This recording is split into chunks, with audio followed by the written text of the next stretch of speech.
But back in actually in 2017, I read in your case study about your relationship that you weren't so sure about the business actually, but that you really had this strong belief about the team.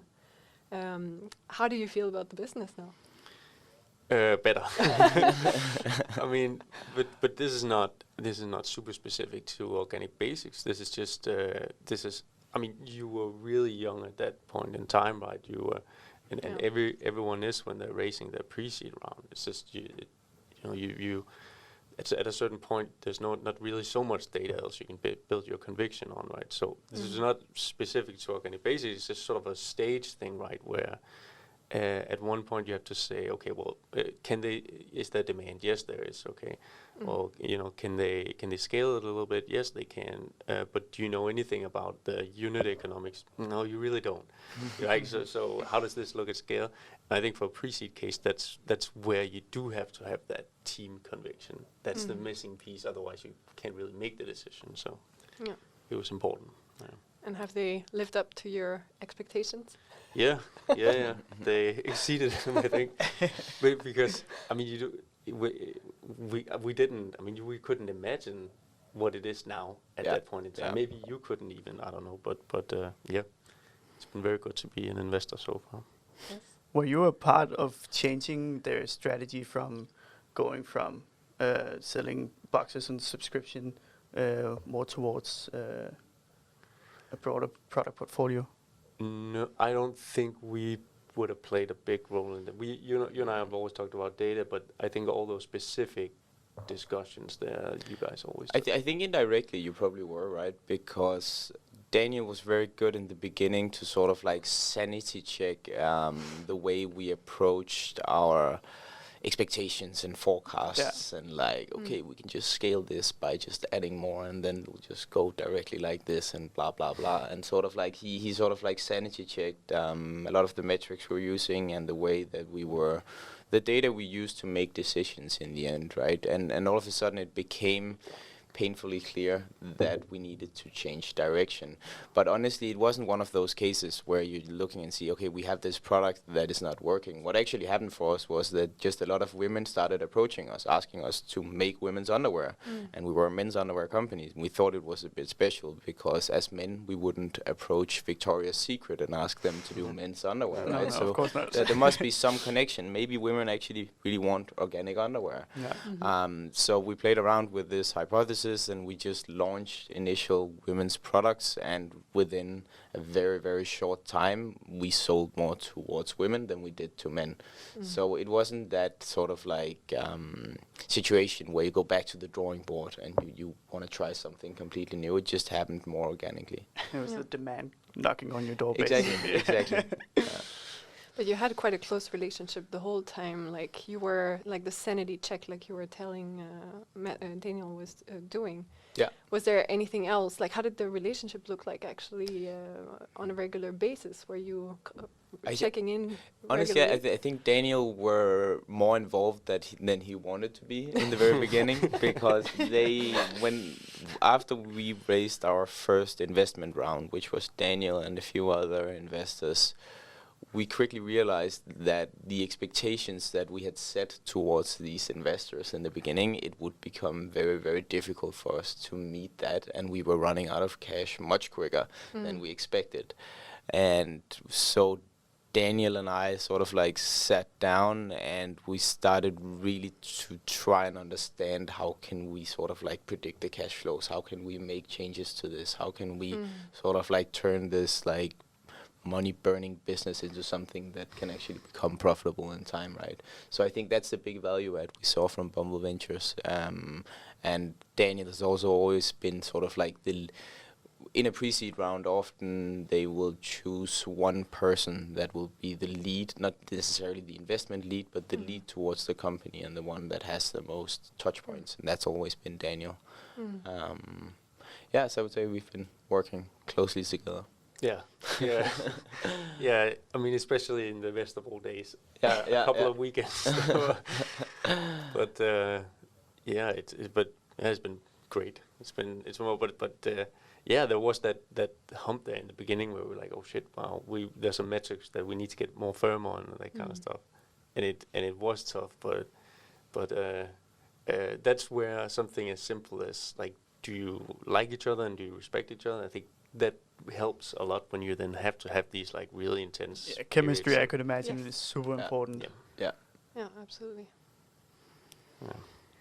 And you invested a second time, right, in Organic Basics? When was it? 2018, or what was? You had a second round with those Yeah, French. so we invested. I think you've maybe done it 3 times actually. Yeah, we just Okay. so yeah, but really I have a mean, good relationship. yeah, last year we wrote another ticket, and it's easier as an investor to do follow-up investments if you are in there sort of together Yeah. with the founders. I mean, I'm far from a founder in this company, or they I have no idea in such great detail as these guys do what happens, but there is that open line of communication always, and there is that, at least me and Mads, we're with a sort of number of people here, so we speak exactly the same language. So, you know, the thing with Organic Basics is that it's so visionary, and you guys want to do so much, and you helped me build that bridge down to, well, what does that mean for the numbers? So it's just to say that it's, as long as you're close to the company, it makes it easier to make decisions like that. Then, Yeah.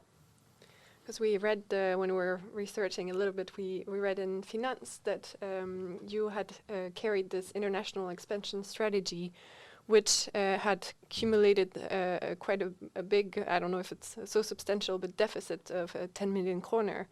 And how, as an investor, does it feel, or why did you invest a second or third time in them despite this? Is it part of the deal, or?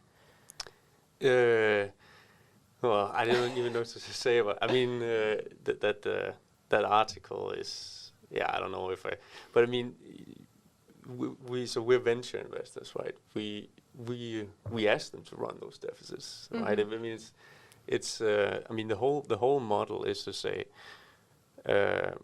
does the unit economics work, right? If you buy a customer, does that customer bring in more revenue and gross profit, and significantly more than it costs to buy it, right?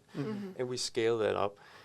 And for a while, there just won't be enough volume to cover the cost base. So it's just like, this is just simple mathematics. You can make an article about that, but I don't get the newsworthiness. But no, I hated that article. I really Fair enough. hated so that silly. article. It's so silly. No, But I think it's good to hear also your take on it, because No, it's but about your relationship. honestly, not it's about worst the having deficit. these so-called business journalists trying to write articles. I don't want to sound mad about this, but I think it's just important for journalists in Denmark, because it's so easy to. I see it with fellow entrepreneurs where like they like to write these articles about entrepreneurs saying, okay, so they had this is not very successful because they had a big loss last year. Okay, but they grew from 20 million in revenue to 100 million, and they lost 5 million this year. Last year they lost 20. This is a big improvement, but you're still gonna frame it like that, right? And I don't care too much, because VCs or investors, which is the ones in the end that we sort of like, if you're fundraising, at least you care about how they look at the company. They know this game, but your average business journalist might not know this game. In their world, it's all about, if you don't have profits the first year, then it's not successful. That's not how venture works, right? No. I mean, it's obviously totally the right to write an article like that.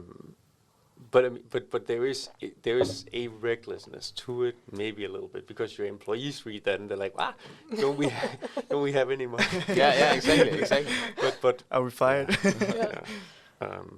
No, because I remember like when that specific article came, we just had like one of our best years. Yeah. Honestly, it was like one of the best years we've had, and like we'd grown quite a lot, and our loss had become like much smaller. It was just like totally on the right trajectory, like all according to the plan, overperforming in terms of like our budgets and everything. Yeah. And then that's came, right? You have to keep your inner balance and not be thrown off by stuff but like this. it's difficult to maneuver in, because like I didn't want to. I remember commenting on that article. I didn't want to give any comments because I knew the angle he wanted to take, and he was okay, either you comment, I'll just write it myself. Like, I'm trapped in this. Yeah. But you got another investment anyway, and you're still on track, right? So that's the most important thing. No, and I think now Organic Basics has also gotten to sort of like the stage where I'm still very reliant on Daniel's advice and so on, but we're not that. We don't require funds the same way. We're not. We're actually profitable this year, so we are in a different stage. And congrats on that, by the way. Yeah, thanks.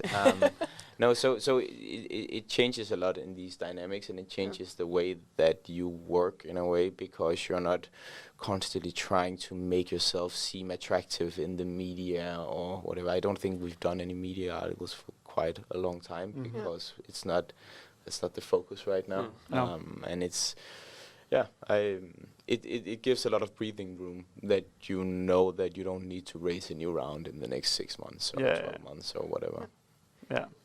I mean, Bumble Ventures' mission is that they want to prepare like your portfolio startups to set them up for like the best possible Series A round. Yeah. So Mads, do you feel like that Bumble Ventures and Daniel have actually provided you with that set of tools? I really do, but I'm also it comes with the story that we are 3 co-founders, all with different skills, and I'm on the data number side, so is Daniel. So we really speak the same language, right. right? Yeah, you speak to the right couple of people.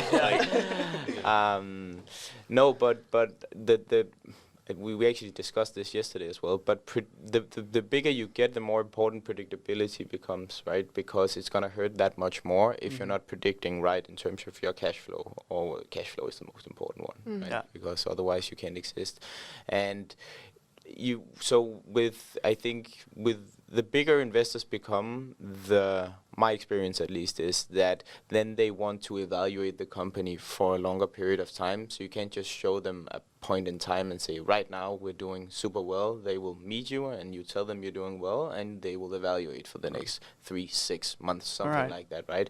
And then you need to be able to show them, you tell them in the initial call, you tell them this is what we're going to do within the next 6 months, and then they're going to evaluate and see whether that's the case, right? So you need to be able to actually have some sort of idea where you're going financially.